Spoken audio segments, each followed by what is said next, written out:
Videoya geçmeden önce lütfen beğenerek destek vermeyi unutmayın.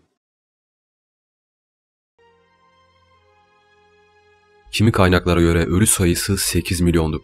Kimi kaynaklara göre de bu sayı 12 milyonu bulmuştu. Ölenlerin %80'i Ukraynalıydı. %4'ü Rus, %1,4'ü Yahudi ve %1'i Polonyalıydı.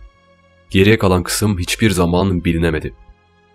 Holodomor 16 ülkenin kabul ettiği bir soykırımdı. Bu felaket doğal afet, kuraklık ya da kötü hasattan kaynaklanmıyordu. Felaket bizzat insan eliyle dizayn edilmişti.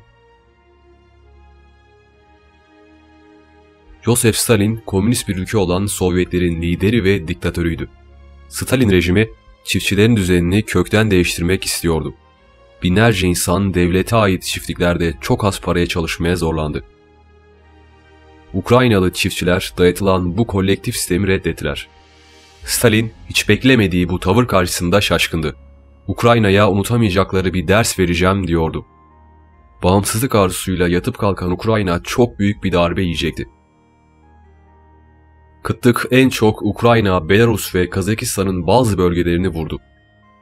Sözde kooperatifleşme politikası köylüleri topraklarından, evlerinden vazgeçmeye zorladı. Ayrım yapılmaksızın birçok insan sınır dışı edildi. Onlardan geriye kalan topraklarda devlete ait yeni çiftlikler kuruldu. Ukraynalılar kıtlığa çok uzak değillerdi. 1921-1923'te de kıtlık çekmişlerdi. Ve yine 1946-1947 yılları arasında başka büyük bir kıtlık çekeceklerdi. Fakat 1932-1933 kıtlığı o toprakların görüp görebileceği en büyük kıtlıktı. Holodomor iki kelimeden türetilmiş bir terimdi. Holod açlık, mor da yok etme, imha etme anlamlarına geliyor. Ukraynalılar bir kolhoz ya da sovkhoz için çalışmak yerine özel üretimi tercih etmişlerdi. Bu üretim tarzı Bolşevikler için merkezi planlamaya karşı bir başkaldırı demekti. Bu sistem köylüleri daha kolay kontrol altına almayı amaçlıyordu. Bu fikir doğrultusunda binlerce görevli daha az destek aldıkları köylere gitti ve onları organize etmeye çalıştı. Çok geçmeden 1932 hasadının iyi olmayacağına dair belirtiler kendini gösterdi. Yetkili isimler suçu sistem dışında kalan özel çiftliklere ve çıkan isyan hareketlerine yüklediler. Silahlı güçler zor kullanarak halkın bir sonraki yıla ait tohumluklarını ve tahıllarını aldılar. Çiftçiler devletin zorla el koyup çalıştırdığı büyükbaş hayvanları devlete vermemek için kesti. Bu da artık tarlalarda kullanabilecek hayvanlarının olmadığı anlamına geliyordu. Aynı zamanda Sovyet memurlarına vermektense yakarız diyerek birçok gıdayı yaktılar. Kısa bir süre sonra Ukrayna'daki verimli tarım alanları adeta bir kıtlık alanına dönüştü.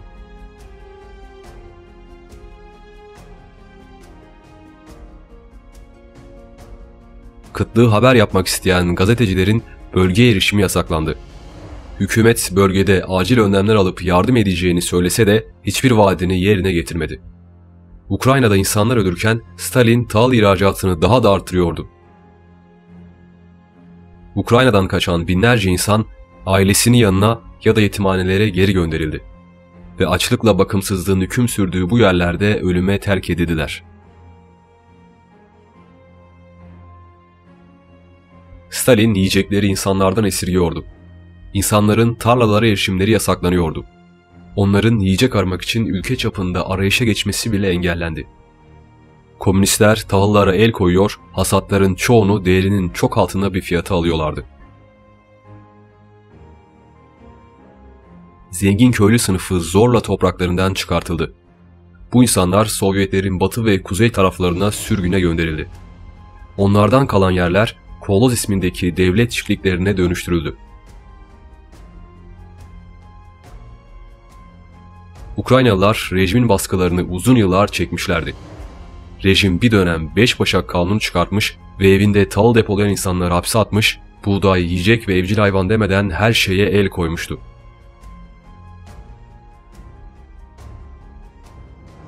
Sırf bu görev için oluşturulmuş olan özel gruplar vardı. Bu dönemde Ukrayna dilinde eğitim veren okullar kapatıldı. Bilim insanları ve aydınlar işkence gördüler. Ukrayna'da kıtlık yüzünden her gün 28 bin insan hayatını kaybetti. Kıtlığın yaşandığı her yer askerlerle doluydu. Yiyecekler insanların ellerinden zorla alınıyordu. Yardımların engellenmesi için Ukrayna-Sovyetler sınırı kapatıldı. Şüphesiz ki bu tarihin en ilginç savaşlarından bir tanesiydi. Haziran 1933'e gelindiğinde her gün 34.000 insan ölüyordu. Saat başı 1940 insan son nefesini veriyordu. Neredeyse her Ukraynalı aile bir kayıp verdi.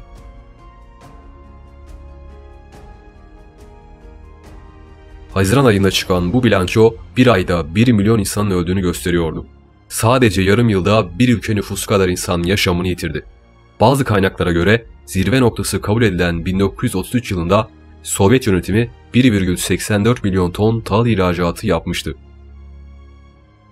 Hatta bir önceki yıl bu rakam 1,7 milyon tondu. Stalin sadece politikalarına karşı geldiği için koskoca bir halkı gözünü bile kırpmadan ölüme terk etmişti. Onları yavaş yavaş ve büyük bir acıyla öldürmek istiyordu. Ukrayna 1917-1920 yıllar arasında rejimle mücadele vermiş ama bu mücadeleyi kaybetmişti. Sovyetler Ukrayna'ya kolayca yönlendirebilecekleri kukla yönetimler yerleştirmiş ve bu sayede problemi çözmüşlerdi. Ukrayna'nın Sovyetlerdeki ayaklanmaya meyilli bölgelerin başını çektiği bilinen bir gerçekti. Bu da komünist rejimlerin varlığını tehlikeye atıyordu. Sovyetlerden ayrılmak isteyen Ukrayna bunun bedelini acı bir şekilde ödemek zorundaydı. Bazı iddialara göre de Stalin orduyu doyuracak bir erzağa sahip değildi. O yüzden askerlerini Ukrayna'ya yönlendirdi. Askerler halkın bütün yiyeceklerini ellerinden aldılar. Öyle ki ağızlarına atmak üzere oldukları lokmaya kadar almışlardı. Köylülerin ineklerini, keçilerini, tavuklarını yediler. Gittiklerinde geride hiçbir şey kalmamıştı. İnsanlar tavan aralarındaki fareleri avlamak zorunda kalmışlardı.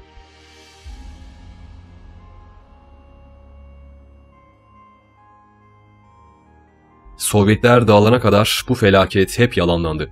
50 yıl boyunca bu olaydan söz edilmesi yasaktı. Dünya kamuoyundan bu insanlık kaybı titizlikle saklanmaya çalışıldı. Holodomor'la ilgili herhangi bir söz söylemenin cezası bile hapse gönderilmekti.